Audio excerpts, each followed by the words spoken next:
अगर आपको पता चले कि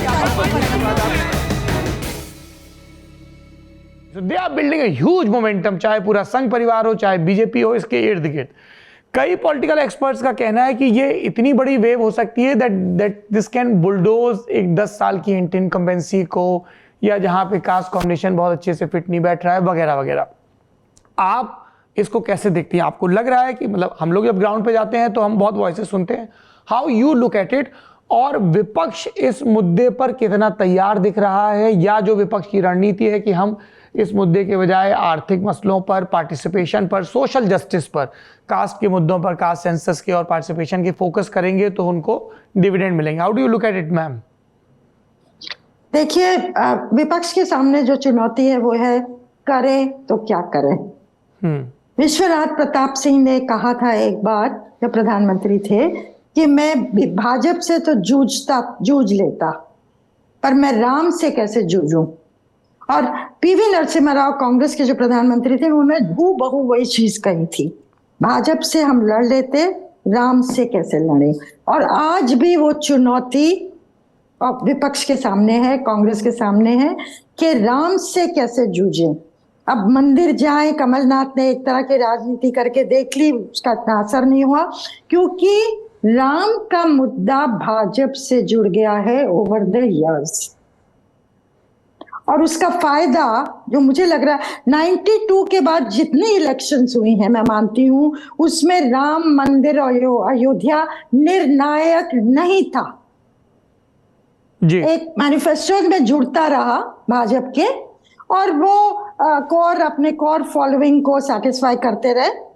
लेकिन मुझे लगता है कि 24 के चुनाव में ये मैटर करेगा। नॉर्थ इंडिया में तो बहुत मैटर करेगा, और मुझे लगता है साउथ में भी करेगा। मैं पिछले हफ्ते सौरभ बनारस, अयोध्या, लखनऊ होके आई, और जो मैंने दृश्य देखे बनारस में, जो दृश्य देखे अयोध्या में, जिस तरह से लोग आ रहे हैं, जो उनकी भावना है, और उसका श्रेय जो वो देते हैं कि बन रहा है मंदिर फाइनली, वो तो 500 साल की स्ट्रगल की बात करते हैं।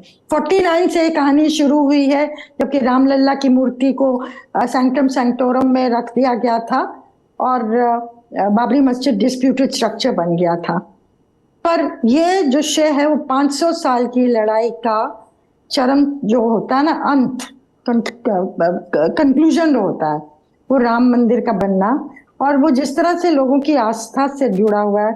मुझे तो एक वहां बैठ के ना गंगा की आरती, मैं 5 साल पहले भी वहां थी उसी घाट में, उस समय मुझे जहां तक याद है 2,500 करीब लोग होंगे। आज जब मैं बैठी थी वहां तो 70 से 80 हजार लोग थे, और मेनली यंग लोग थे जो पूरे देश के कोने कोने से आए हुए थे।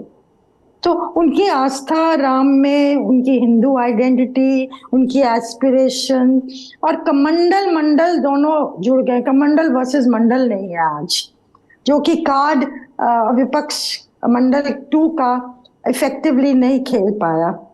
कई कारण है उसके, पर इस तरफ मोदी की तरफ कमंडल और मंडल आज दोनों हैं। ओबीसी खासकर उनके साथ जुड़ रहा है, और उनका चैलेंज ही वो है, बाकी कम्युनिटीज नहीं, कि ओबीसी को कैसे अपने साथ रखा जाए और जोड़ा जाए। तो एक जैसे होता है ना, हिंदू रिसर्जेंस भी हो रहा है वहां बैठ के, ऐसा लगा।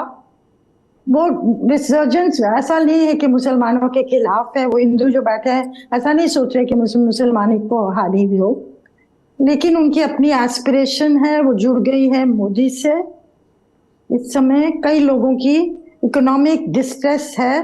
एक मोटा विपक्ष इस चैलेंज को कैसे मीट करेगा वो अभी तय नहीं कर पाए हैं, और उनकी जो चेष्टा है वो अपनी पार्टीज को किसी तरह बचा के रखना आगे की लड़ाई के लिए, कि हम खत्म ना हो जाए।